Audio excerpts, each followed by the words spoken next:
कोल्हापूर उत्तर विधानसभा मतदारसंघ आधीपासूनच वादग्रस्त ठरला होता। मात्र याच मतदारसंघावर आता महायुती एकनाथ शिंदे गटाचे उमेदवार राजेश क्षीरसागर यांनी मोठा विजय मिळवला आहे। प्रारंभापासूनच कडव्या लढतीत असलेल्या क्षीरसागर यांनी शेवटच्या फेरीपर्यंत आघाडी कायम ठेवत काँग्रेस पुरस्कृत अपक्ष उमेदवार राजेश लाटकर यांचा पराभव केलाय।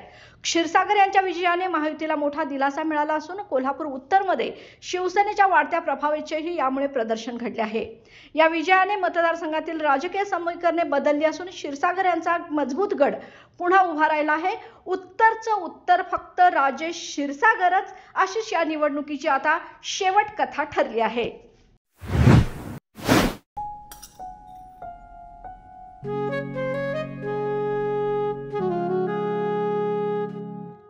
बाबा आज येताना बासुंदी घेऊन या ना।